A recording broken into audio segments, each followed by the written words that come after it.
Jamás pido en voz alta ni likes, ni subscribes, ni nada por el estilo. Creo que las cosas no hay que pedirlas, las cosas hay que ganárselas.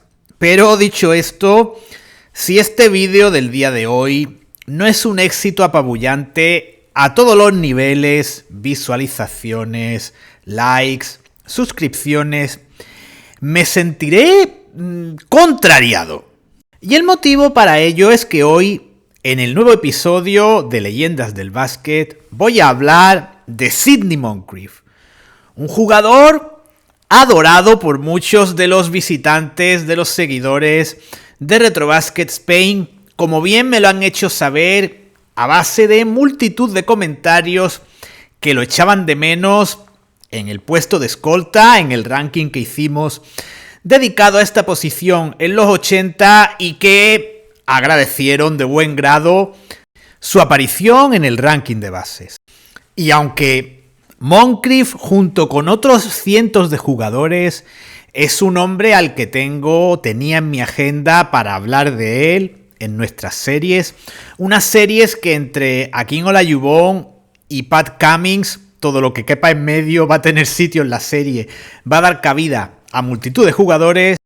No tenía planeado que fuera algo inmediato, pero todos esos comentarios alabando a Moncrief, hablando de su gran capacidad defensiva, de su gran relevancia en los 80, me hicieron ver que era una necesidad imperante que antes de que acabara 2024 habláramos de este grandísimo escolta que también jugó de base. Sidney Alvin Moncrief nació en Little Rock, Arkansas, el 21 de septiembre de 1957 y por tanto es de la misma quinta que jugadores como Mark Eaton, Bill Cartwright, Jim Paxson o Reggie Theus. Moncrief no tiene una infancia fácil, forma parte de una familia con hasta 7 hermanos. Moncrief era el sexto de ellos y comienza a jugar al baloncesto de manera organizada en el Dunbar Junior High School, lo que sería, para entendernos, un colegio en el que cursaba séptimo y octavo. Pasa por 2 institutos diferentes y es en el último de ellos, en el Hall High School, donde ya destaca como jugador y llama la atención de las principales universidades. Su paso por este instituto es fundamental para forjar al Moncrief que todos conocimos, puesto que mientras que la mayoría de jugadores que hemos visto forjan sus egos y sus habilidades ofensivas durante la etapa de instituto, Moncrief tuvo la suerte de tener a Oliver Elders como entrenador que se encargó de dotar a Moncrief de una mentalidad defensiva que ya le acompañó durante toda su trayectoria. Además, esta capacidad defensiva cautivó a Eddie Sutton, el que sería su entrenador durante los siguientes 4 años en la Universidad de Arkansas. En palabras del propio Moncrief, si una sesión de entrenamiento de los Razorbacks de Arkansas duraba 4 horas, 3 de ellas eran dedicadas a la defensa. En su primer año en Arkansas coincide con Ron Brewer, un jugador de la misma estatura de Moncrief, con el que forma un gran tándem. Y aquí es importante hacer una pequeña puntualización. En los registros de su entrada universitaria, Moncrief aparece como jugador de 1,90, mientras que ya cuando deja la universidad y cuando pasa a profesionales, ya aparece con la estatura oficial que todos conocemos de 1,93. La temporada de los Razorbacks no es especialmente buena. Aparte del freshman Moncrief y de Brewer, no hay gran cosa en el equipo. Por ejemplo, tenemos a 2 jugadores que me hicieron investigar por sus apellidos, Corky Corzine y Troy Trumbo, pero nada tienen que ver con Dave Corzine y Steve Trumbo. La segunda temporada de Moncrief en los Razorbacks, la 76-77, es ya mucho mejor. El equipo tiene un récord de 26 victorias, 2 derrotas y quedan invictos en su división. Moncrief deja ya claro que es un jugador completísimo con unos números realmente soberbios.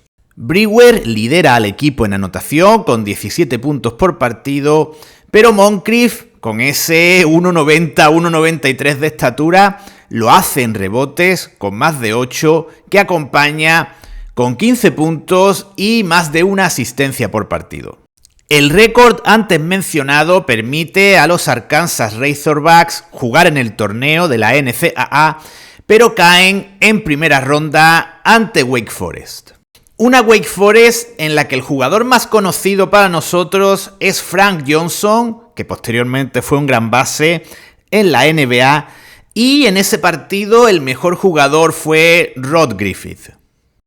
Un alero de 1,98 que llegó a ser nombrado en sus 2 últimas temporadas en la NCAA All-American, pero que finalmente no jugó en NBA y tuvo una larga y exitosa carrera en el baloncesto italiano. Llegamos a la temporada 77-78 y el tándem Brewer-Moncrief sigue haciendo de las suyas. Y sería injusto no incluir también en nuestra narración a Marvin Delf, la tercera pata del taburete de esos Arkansas Razorbacks. Delf, Brewer y Moncrief formaban un trío de jugadores de la misma estatura, los tres medían 1,93 y que jugaban al mismo tiempo. Y que por tanto recibieron el previsible apodo de The Triplets, los trillizos. Brewer jugaba como base y era el que tenía la mayor responsabilidad anotadora. Moncrief jugaba de escolta, aunque realmente era un all-around man, un chico para todo y de hecho era el máximo reboteador del equipo. Y Delf hacía las funciones de alero y tenía unos números en anotación muy similares a los de Brewer y Moncrief, que acompañaba también con casi 6 rebotes por partido. Arkansas es un equipo ya maduro. Delf y Brewer son jugadores senior, Moncrief es ya jugador de tercer año y eso se nota en los resultados. Arkansas consigue en esta ocasión pasar de primera ronda, pero el escollo en segunda es realmente duro. La Universidad de UCLA, con jugadores como Kiki Van de Wyk o Dave Greenwood. Sin embargo, Arkansas es capaz de dar la sorpresa y con 60 puntos entre los 3 componentes de nuestro trío infernal derrotan a UCLA por un apretado 74-70. Por tanto, los Razorbacks continúan su camino y llegan a la Final Four, en la que caen en semifinales frente a una Universidad de Kentucky que como jugador más conocido para nosotros contaba con Mike Phillips. Y como premio de consolación para esta temporada 77-78 consiguen el tercer puesto al derrotar en el último partido de esa temporada, en el partido por el tercer y cuarto puesto, a la Universidad de Notre Dame de los Tripucka, Linebeer y Bullrich. Llegamos por tanto a la histórica temporada 78-79, una de las más memorables en todo lo que es la historia de la NCAA, y tenemos a una Universidad de Arkansas que nota las bajas de Brewer y Delf y que como única incorporación destacable cuenta con Scott Hastings, ya sabéis, uno de estos armarios de marca blanca, y poco más destacable. Con todo esto, Moncrief da un paso adelante, se convierte en el líder absoluto del equipo en todos los aspectos. Sus promedios se quedan muy cerca de las dobles figuras, con más de 20 puntos y casi 10 rebotes por partido, acompañados también de cerca de 3 asistencias, y es incluido, por supuesto, entre los jugadores All-American de esa temporada. Y probablemente Moncrief estaba destinado a llegar a la Final Four, pero un jugador que puede que os suene, Larry Bird, había decidido quedarse un año más en su universidad en Indiana State y los Razorbacks caen por un apretadísimo 73-71 en la final regional ante la Indiana State de Larry Bird, justo en el paso previo a la Final Four. Los números de Moncrief y Bird ya hacían vislumbrar que estábamos ante dos futuras estrellas de la NBA. Bird se va a 31 puntos y Moncrief registra 24 puntos y 8 rebotes.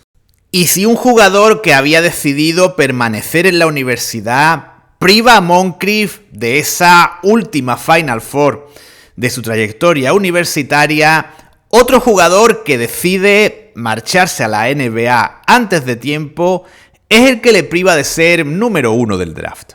Y es que aunque Moncrief en ese gran draft del 79 termina como número 5, los Lakers, y en concreto Jerry West, estuvieron pensándose, como ya hemos comentado muchas veces en otros vídeos, la decisión de elegir a Magic o elegir a Moncrief como número 1 del draft.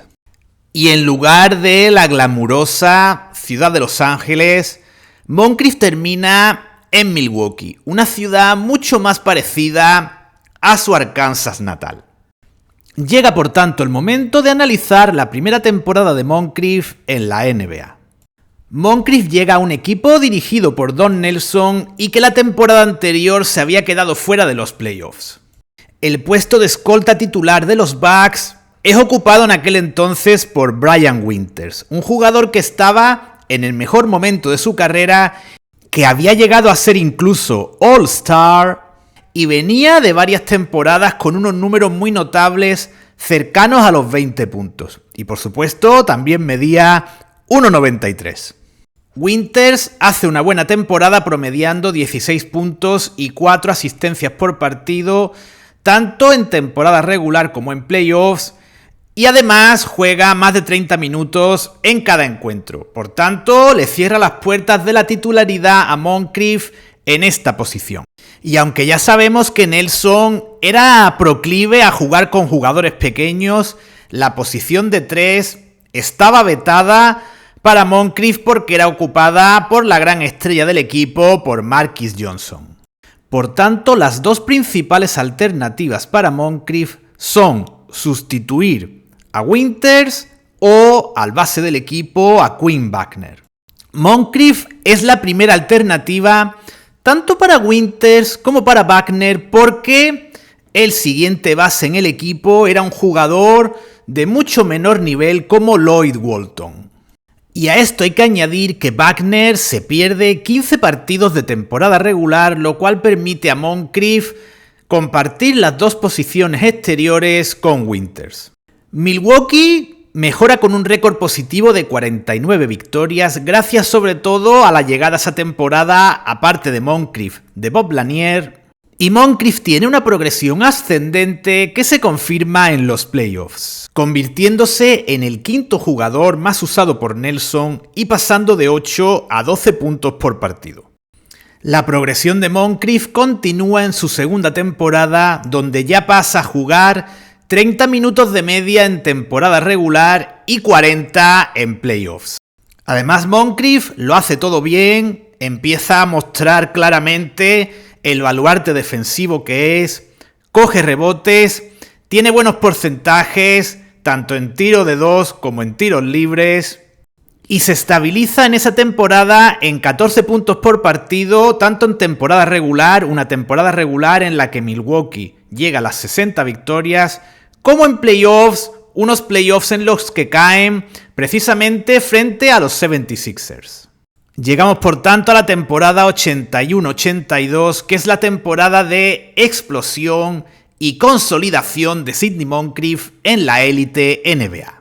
Aparte de disputar su primer All-Star Game, Moncrief se sitúa en números redondos en 20 puntos, 7 rebotes, 5 asistencias y 2 robos por partido, manteniendo además sus buenos porcentajes en el tiro. A nivel colectivo, Milwaukee cae por tercera vez consecutiva en semifinales de conferencia y por segunda vez consecutiva ante los Sixers.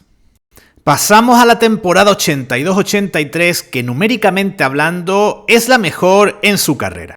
Aparte de quedar cuarto en la votación para el MVP, jugar su segundo All-Star Game, promediar su top anotador con más de 22 puntos por partido, y ser elegido en el quinteto ideal de la liga, Sidney Moncrief es premiado con el premio a mejor jugador defensivo de la liga. Un galardón entregado por primera vez en esa temporada y que Moncrief revalidaría la temporada siguiente, quedando posteriormente en los primeros puestos en varias ocasiones más. Colectivamente hablando, los chicos de Nelson vuelven a caer por tercer año consecutivo, en esta ocasión en final de conferencia, ante los Sixers por 4-1. La temporada 83-84 es prácticamente un calco de la anterior. Moncrief es en ese momento la principal estrella del equipo. Sus números, registros y trofeos son similares a los de la temporada anterior. Y de nuevo el equipo cae a las puertas de las finales, en las finales de conferencia, pero en este caso frente a los Boston Celtics. La temporada 84-85 supone una pequeña revolución en el seno de los Bucks. Marquis Johnson es reemplazado por Terry Cummings, que adquiere los galones de estrella del equipo, y la principal pareja en el juego exterior de Sidney Moncrief es un Craig Hodges, que como sabéis era un jugador muy dado al tiro exterior y que por tanto desplazó a Moncrief a la posición de base. Moncrief no nota el cambio y se mantiene como un reloj respecto a temporadas anteriores, siendo All-Star, siendo estrella defensiva, estando en uno de los mejores quintetos, normalmente casi siempre en el segundo, y obteniendo en esa temporada y en la siguiente sus mejores números en asistencias. En playoffs, el paso atrás es doble. Por un lado, vuelven a caer en semifinales de conferencia, no llegan a final de conferencia, y por otro lado reaparece la bestia negra de los 80 para los Bucks, los Philadelphia 76ers, en uno de los últimos dance del Dr. J. Esto nos sitúa, por tanto, en la temporada 85-86, que podríamos decir que supone un importante punto de inflexión en la carrera de Moncrief. Todo parece seguir igual que siempre, Milwaukee hace una gran temporada regular, Moncrief se mantiene como un jugador de más de 20 puntos y como un referente defensivo siempre entre los defensores de perímetro más importantes de la liga, y Milwaukee vuelve a ser un equipo relevante en playoffs, de nuevo llegan a final de conferencia y vuelven a repetir otra de sus bestias negras, los Boston Celtics, que los derrotan por 4-0. Por tanto, aparte del apodo de The Squid, el calamar, que le dieron a Moncrief evidentemente por sus capacidades defensivas, podríamos también llamarle Mr. Playoffs. Juega playoffs en todas las temporadas de su carrera y prácticamente siempre pasando de primera ronda. Y de hecho, curiosamente, hay varios años en los que solo juega una ronda, pero porque en aquel entonces los mejores equipos de conferencia quedaban exentos de la primera de las mismas. Llegamos tras todo esto a la temporada 86-87. Moncrief tiene 29 años y hasta ahora se ha perdido siempre un máximo de 10 partidos por temporada y por tanto podemos hablar de un jugador bastante sano y al que respetaban bastante las lesiones, aunque probablemente ya su cuerpo estaba notando el kilometraje. Y como prueba de ello, aquí tenéis este dato. A partir de 1986 tiene problemas degenerativos en los cartílagos de ambas rodillas y lesiones de pie recurrentes. Como consecuencia, se pierde más de la mitad de la temporada regular y su rendimiento queda, podríamos decir, que cortado de cuajo. Pasa de ser un jugador de 20 puntos por partido a un jugador que durante el resto de su carrera estaba aproximadamente en unos 10 puntos en cada noche. Y aunque prolonga su carrera varios años más, podríamos decir que su canto del cisne se produce en esa temporada en los playoffs ante los Celtics en segunda ronda y contribuyendo a forzar el séptimo partido frente a los de Massachusetts. Y protagonizando, como podéis ver, una de esas clásicas tanganas que tanto nos gustan frente a los Celtics tras una falta bastante agresiva de Danny Ainge. Numéricamente hablando, Moncrief promedia 19 puntos en esos playoffs y 21 en la serie frente a los Celtics. De modo que ya empezaba a quedar claro que mantenía el frasco de las esencias, pero que ya no podía aguantar el ritmo de toda una temporada regular. Y exactamente lo mismo sería aplicable para la siguiente temporada, la 87-88.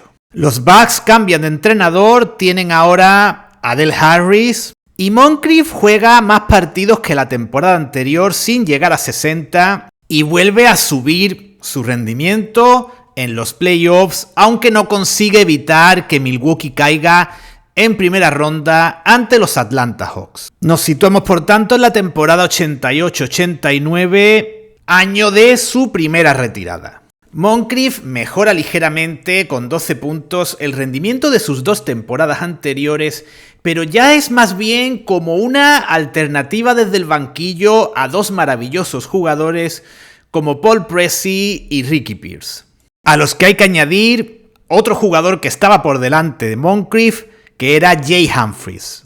Esta circunstancia se pone sobre todo de manifiesto en los playoffs, cuando el rendimiento y la aportación de Moncrief es bastante marginal, se limita a 6 puntos por partido y probablemente la combinación de dolor y falta de protagonismo impulsa a Moncrief a esta retirada prematura forzada por sus problemas físicos. Con 31 años, Moncrief pone fin a 10 temporadas en los Bucks, el equipo de su vida, durante las cuales promedia 16 puntos, 5 rebotes, 3 asistencias y un robo por partido, teniendo unos números muy parecidos en temporada regular y en playoffs. Disputa en total 695 partidos de temporada regular y 88 en playoffs con los Bucks y se va por encima del 80% en tiros libres y cerca del 50% en tiro de campo si sumamos temporada regular y playoffs. Tras un año retirado, Moncrief probablemente se siente mejor y decide, como los toreros de antaño, echar atrás la decisión de cortarse la coleta y volver al baloncesto. La posibilidad de volver a su equipo, a los Bucks, no es factible, puesto que el equipo ahora cuenta con Alvin Robertson, un jugador de algún modo similar a Moncrief, y el escolta de Little Rock encuentra acomodo en los Atlanta Hawks, una franquicia que en ese momento contaba con hasta 4 bases, Doc Rivers, Rumeal Robinson, Spud Webb y John Battle, pero con ningún jugador que realmente fuese un escolta puro. Por tanto, un veterano como Moncrief, que se iba a entender a la perfección, al menos en teoría, con Moses Malone y Dominic Wilkins, era una opción perfecta y ambos, Moncrief y los Hawks, estaban condenados a encontrarse. Aparte de su deterioro físico, Moncrief evidentemente acusa el año de inactividad. Tiene una temporada regular en la que es, lo que siempre decimos, un jugador que sale y aporta pocos minutos pero de mucha calidad, como por ejemplo podía hacer en su momento Bill Walton, y una buena prueba de ello es cómo su rendimiento en playoffs ante nada más y nada menos que los Detroit Pistons mejora el de su temporada regular, y en su penúltimo partido, de cuyas imágenes estamos viendo sus mejores jugadas, contribuye con 16 puntos a que los Hawks derroten a los Pistons y fuercen el quinto partido de la serie. Un quinto partido de despedida de Moncrief de la NBA, en el que los Pistons arrasan a los Hawks y los derrotan por 22 puntos. Tras su retirada tuvo breves experiencias como entrenador en la Universidad de Arkansas, Little Rock, y en la Liga de Desarrollo de la NBA. Además, como es lógico, ha recibido múltiples homenajes. Su dorsal número 4 en los Bucks y su número 32 en los Razorbacks fueron retirados y forma parte de hasta 3 Hall of Fames. El de Arkansas, el de Wisconsin y desde 2019 el de la NBA. Y por cierto, como podéis ver, sigue en un más que aceptable estado de forma pasados los 60. Tanto es así que a pesar del título del vídeo, dudo que se trate del propio Moncrief, pero el fotograma es rápido y no he terminado de confirmarlo al 100%. Anécdotas aparte, aquí termina el relato sobre el que para muchos es el mejor jugador defensivo, si hablamos de jugadores exteriores, jugadores que podían defender al 1, al 2 e incluso al 3 rival durante una década tan dura como los 80, a pesar de contar muchas veces con diferencia de estatura en su contra y recibiendo las alabanzas de la práctica totalidad de sus rivales. Además, no estamos ante un jugador como, por ejemplo, podríamos hablar de jugadores posteriores como Mookie Blaylock y otros incluso prácticamente contemporáneos como Alvin Robertson, que no eran tan brillantes en lo ofensivo como en lo defensivo, sino que Moncrief en sus mejores años estaba en los 20 puntos por partido durante varias temporadas consecutivas. Y desgraciadamente, sobre todo para los aficionados a este lado del charco, sus problemas físicos nos privaron de poder disfrutar de él alguna que otra temporada más al máximo nivel. Aunque por suerte sí pudimos ver ese, como he dicho antes, pequeño frasco de las esencias en el que se conservaba un auténtico maestro del baloncesto. Y como anticipo de uno de nuestros próximos documentales, dejo aquí un comentario del propio Moncrief sobre cuál era el jugador más difícil de defender al que se enfrentó. Según palabras de Moncrief, ese jugador no era otro que Andrew Toney, el escolta de los Sixers, fundamental en el equipo de Pensilvania durante la primera mitad de la década. Según Moncrief, y estableciendo una comparación con el mismísimo Michael Jordan, siendo el más grande para muchos, era un jugador con tendencias. Siempre más o menos se podía saber por dónde iba a salir. Mientras que al parecer Toney, del que hablaremos en el próximo episodio de Grandes Desconocidos, era un jugador absolutamente imprevisible y por tanto casi imposible de defender. Y con este anticipo, como recompensa y agradecimiento a los que habéis seguido hasta el final, me despido de vosotros. Hasta el próximo documental aquí en Retrobasket Spain.